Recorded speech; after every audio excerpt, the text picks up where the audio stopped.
Dear friends, 647 days of war. As per Russian sources, Ukrainian losses have been heavy during entire period of war. Irretrievable losses, that means those losses which can't be compensated, have been termed close to 536,000, which includes 214,000 plus fatal cases. In addition, the missing troops, POWs and disabled are close to 62,000, and those who are temporarily out of service are close to 864,000, and thus total losses so far have been 1.4 million people as far as Ukraine is concerned, which I doubt, because this is too huge. And if it is so, how Ukraine is still standing? And Russian forces, despite being aggressive on almost all the battle lines, has to struggle very heavily. Nonetheless, as far as both the countries are concerned, that is Ukraine as well as Russia, have incurred heavy losses, and that too based on stupid causes as far as mankind is concerned, but very reasonable cause as far as the war for hegemony led by United States of America is concerned. From the war zone on southern front, Kherson, counterattacks continuing for Krinky Bizhead, which is under control of Ukraine and is trying desperately to gain footholds in forest plantation, but no success so far. On Zaporizhia front, Russian army is pressurizing Ukrainians west of Rabotine, that is on the outskirts, while Ukrainians are continuing their attack towards northwest of Verbov.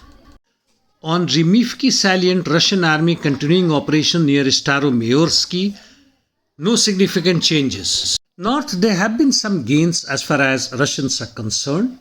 Fight continues towards Kupyansk, where Russian offensive operations are continuing, and also towards Orlyanka and Timkovka, where Russians have managed some territorial gains.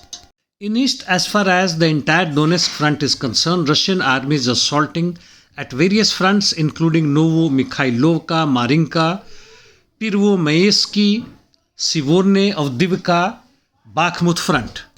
In Avdiivka, in western Avdiivka, towards Sivorne side, industrial zone, that is southeast of Avdiivka on the outskirts, coke plant northeast of the city, Stepnoe and Novokalinovka.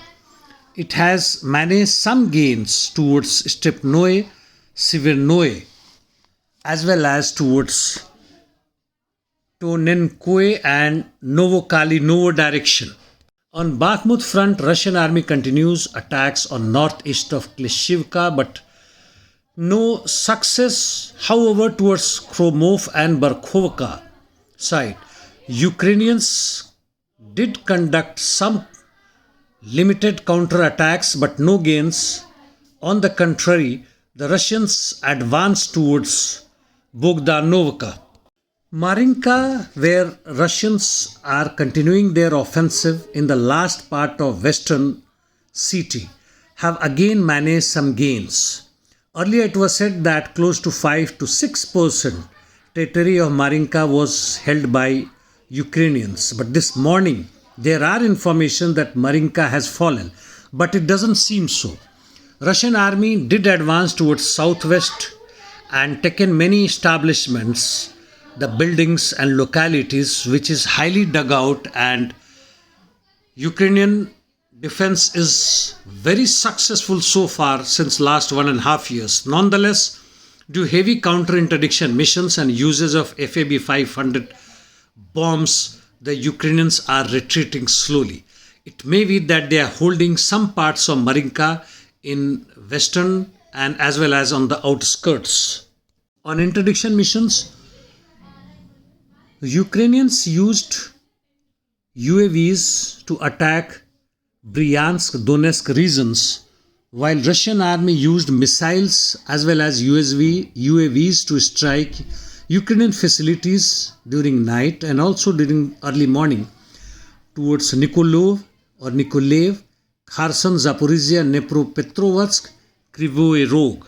Ukrainian Army General Staff said that operational situation in east and south Ukraine remains difficult. Yes, they are accepting their weaknesses, and also it is interesting to note that both Zelensky and Zaluzny, despite their differences or may not be any difference, signaled intent to increase Ukrainians' defense and fortification around Ukraine.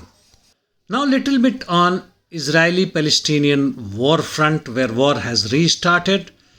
Israel has recalled Spain ambassador, and there are information that Israel knew about Hamas attack for more than 1 year, but it was so complicated and so aggressive that it was dumped into dustbin.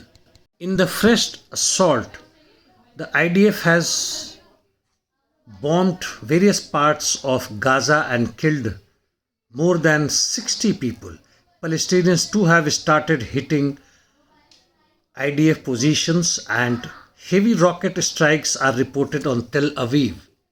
As far as Palestinian sovereign state is concerned and the plight of their people, the world citizens and the working population is watching desperately but without any proper actions. As far as Ukrainian-Russian war is concerned, Russia has taken initiative since some time now and is gaining momentum every day except on Kherson side, on the right bank, I say again, on the east bank or on the left bank of Dnieper River. And that's all for the day, friends. See you tomorrow. Thanks.